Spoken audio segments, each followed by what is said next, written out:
Welcome back to the channel, everyone. Today, we dive into an absolutely wild concept. What if the leaders of the Soviet Union faced off in a dance competition, all under the surveillance of the last Tsar of Russia, Nicholas II? Imagine a scene where Lenin, Stalin, and Khrushchev try to impress the Tsar with their dance moves devoid of any dance experience. The transition from regal ballrooms to an arena of awkward Soviet spins brings a level of absurdity that can only be rivaled by reality TV. Imagine the glitz and glamour of popular dance shows, but with an ironic twist. This chaotic clash of history meets modern entertainment brings us to the crux of our story. So keep watching to find out how these leaders fared under the keen eyes of Nicholas II.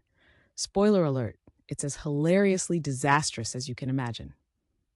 Picture a grand hall adorned with golden chandeliers, sparkling mirrors, and a dance floor that seems to glow under the spotlight. That's right, we're talking about a setting that screams extravagance. Decked up for the ultimate dance showdown, this hall is elevated to unprecedented heights, literally. Nicholas II himself tapping his toes nervously, flanked by historical figures dressed in their finest 20th century attire. They sit in judgment alongside him, including a bemused Peter the Great and an eccentric Rasputin. The ghostly whispers of curtsy and bowing collide with the urge to bust a move. The stage is set for chaos. Now enter our contestants, Lenin, Stalin, and Khrushchev. First up is Lenin, with his iconic bushy beard that seems to bounce with every step, channeling an awkward waltz that looks less like a dance and more like an improvised shuffling. Lenin seems almost destined to trip over his own ideological feet. Next is Stalin, with his trademark mustache twitching in rhythm or more like a lack of rhythm. He brings a lumbering style that resembles a bear trying to tango, and it's not lost on anyone that his commanding presence is still more terrifying than graceful. Finally, we have Khrushchev, whose clumsy jive seems inspired by watching too many Western movies. Imagine him flailing around, over-exaggerating every move while exuding confidence that's hilariously misplaced. Each leader's dancing skills or lack thereof are on full display, and the audience can hardly keep their laughter in check. The dance-off kicks off with Lenin, taking to the floor to a classical waltz. But instead of moving like a traditional partner in grace, he sort of bobs around as though trying to catch a bus in a hurry. The judges look on, perplexed. Now it's Stalin's turn, and he struts out as if he's leading troops into battle. But that sturdy demeanor only translates into some very cautious two-step moves. Don't step on my toes, comrades. The audience erupts in laughter, not from the music, but rather from the spectacle.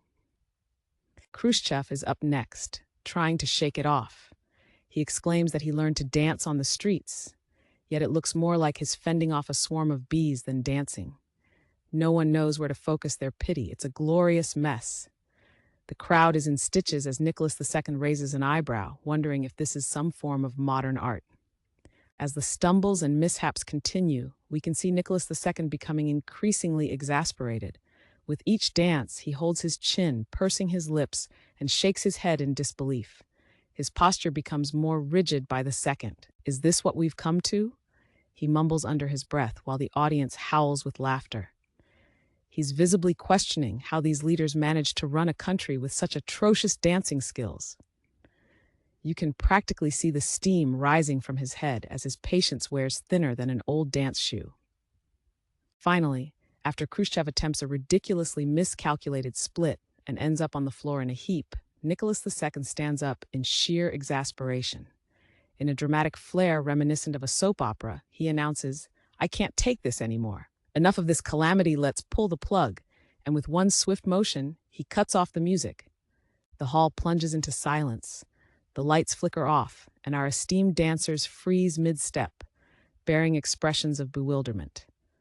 The audience bursts into applause, gripping their sides, reveling in the hilarity they just witnessed, while the contestants are left confused, still processing what just happened. So there you have it, a spectacular cluster of chaos, as the leaders of the Soviet Union attempted to dance their way into history, only to stumble, trip, and ultimately be pulled from the stage by the very monarch they thought they might impress. There is something undeniably funny about the mightiest figures finding themselves utterly lost in rhythm. If this historical dance-off made you chuckle, Hit that subscribe my channel button for more whimsical tales that tickle your funny bone and offer a ludicrous view of history. Until next time, keep dancing, preferably better than these leaders.